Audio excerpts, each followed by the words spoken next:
نحمده ونصلي على رسوله الكريم اما بعد فاعوذ بالله من الشيطان الرجيم بسم الله الرحمن الرحيم ولقد زينا السماء الدنيا بمصابيح وجعلناها رجوما للشياطين واعتدنا لهم عذاب السعير وللذين كفروا بربهم عذاب جهنم وبئس المصير اذا القوا فيها سمعوا لها شهيقا وهي تفور تكاد تميز من الغيظ كلما القي فيها فوج سألهم خزنتها الم يأتكم نذير قالوا بلى قد جاءنا نذير فكذبنا وقلنا ما نزل الله من شيء ان انتم الا في ضلال كبير وقالوا لو كنا نسمع او نعقل ما كنا في اصحاب السعير فاعترفوا بذنبهم فسحقا لاصحاب السعير ان الذين يخشون ربهم بالغيب لهم مغفرة واجر كبير واسروا قولكم او اجهروا به انه عليم بذات الصدور الا يعلم من خلق وهو اللطیف الخبیر صدق اللہ مولانا العظیم۔ سورہ ملک کا ہم نے آغاز کیا تھا، اس میں اللہ رب العزت نے یہ فرمایا کہ ہم نے موت و حیات کو اس لیے بنایا ہے، اس لیے تخلیق کیا ہے تاکہ ہم دیکھیں کون اچھے عمل کر کے ہمارے پاس آتا ہے۔ یعنی انسان کو اختیار اور ارادہ دیا ہے اس دنیا کے اندر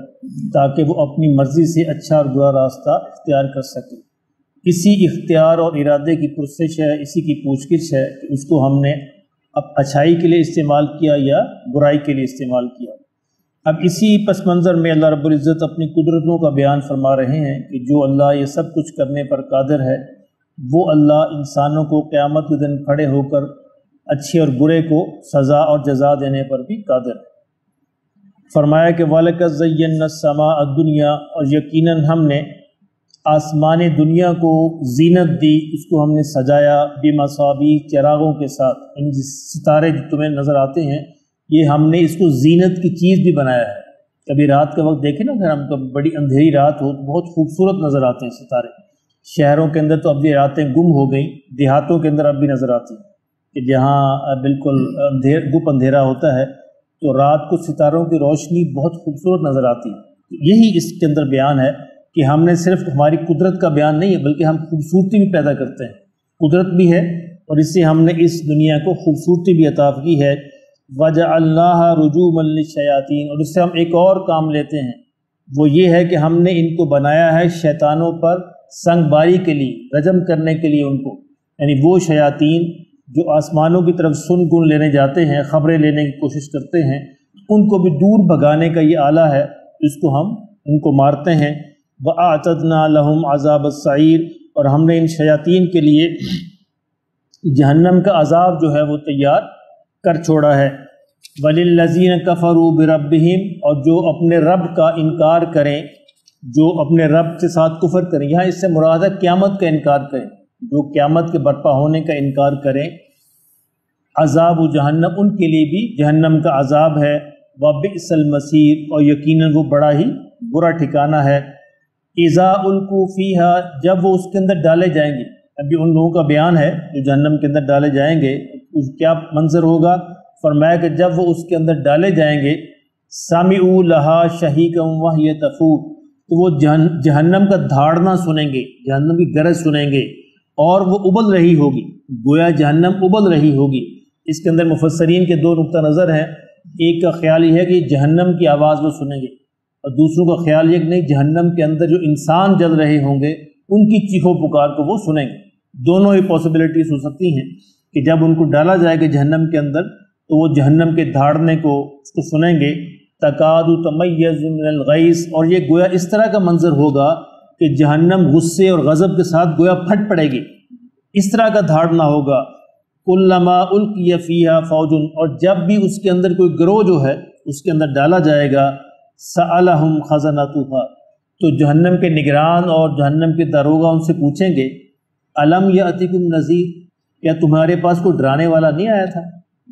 اللہ اکبر، یہ ان کے لیے اور پریشانی کا باعث ہو جائے گا، ان کی نفسیاتی سزا اور بڑھ جائے گی کہ اللہ نے تو ہر قوم کے اندر بھیجے، تمہارے پاس نہیں آیا تھا؟ قالوا بلا، کہیں گے کیوں نہیں آیا تھا؟ قد جاءنا نذیر، ہمارے پاس بھی ڈرانے والے آئے تھے، رسول آئے تھے، انبیاء آئے تھے، فکذبنا، ہم نے ان کو جھٹلا دیا، وقلنا، اور ہم نے کہا ما نزل اللہ من شیء، اللہ نے کوئی نازل نہیں کی چیز، ایویں تسی گلاں کر دے، ہم نے انہیں کہا کہ اللہ نے کچھ نازل نہیں کیا، ایسے تم باتیں کر رہے ہو، ان انتم الا فی ضلال کبیر، اور تم تو بڑی گمراہی کے اندر پڑے ہوئے۔ اللہ پاک معاف فرمائے،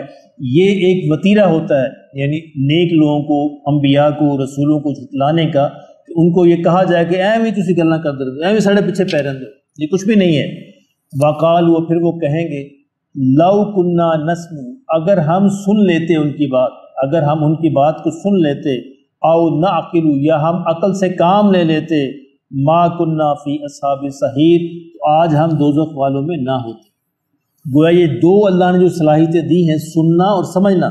سننا اور عقل سے کام لینا، گویا یہ انسان کو جہنم کے اندر بھی گرا سکتی ہیں اور جنت کے اندر بھی لے جا سکتی ہیں۔ یہ بڑی قیمتی صلاحیتیں ہیں کہ انسان کسی بھی اچھی بات کو سنے اور اس کو سمجھے، غور کرے، کوشش کرے، اور اگر نہیں سمجھے، نہیں غور کرے تو وہ اس کو الٹ ہوگا، جہنم میں لے جانے کا باعث بنے گا۔ تو جہنمی اس بات کا اعتراف کریں گے، فاعترفوا بذنبہم، اپنے گناہوں کا اعتراف کریں گے کہ ہم اس وجہ سے جہنم کے اندر ڈال دیے گئے کہ ہم نے اللہ کی دی ہوئی دو نعمتیں جو ہیں، سماعت کو اور اپنی عقل کو ہم نے استعمال نہیں کیا۔ فسحقا لاصحاب السعیر، تو لعنت ہو آج ان دوزخ والوں کو۔ اللہ نے کہا آج مجھے بھی اس کی کوئی پرواہ نہیں، ڈالتے تو ڈالے جائیں، میں نے ان کو ایک لمبی مدت تک مہلت دی،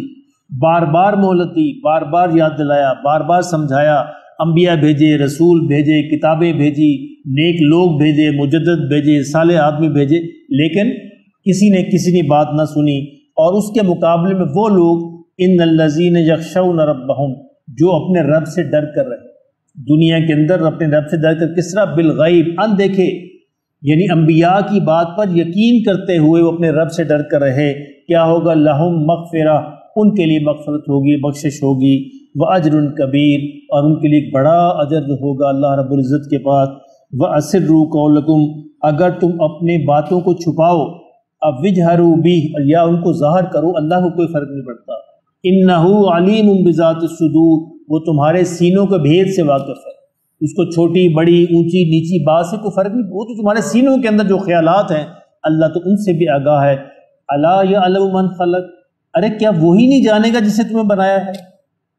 ہم تو کیسی عجیب بات کرتے ہو، کیا وہی نہیں سمجھے گا؟ الا یعلم من خلق، کیا وہ نہیں سمجھے گا، وہ نہیں جانے گا جس سے تمہیں بنایا؟ اب نہیں کبھی دنیا کے اندر مائیں کبھی آتی ہیں، میں تو تیری رگ رگ تو واقف ہوں، میں تینوں جمیا ہے، سنے نا،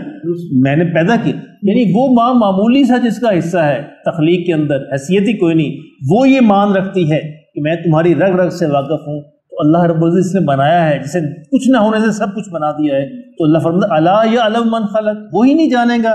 وَهُوَ اللطیف الخبیر، تو اللہ بڑا باریک بین ہے، بڑی باریک باتوں کو بھی جانتا ہے، اور وہ خبیر بھی ہے، اور سب باتوں کا علم بھی رکھتا ہے۔ تو اللہ پاک ہم اس کی سمجھ نصیب فرمائے۔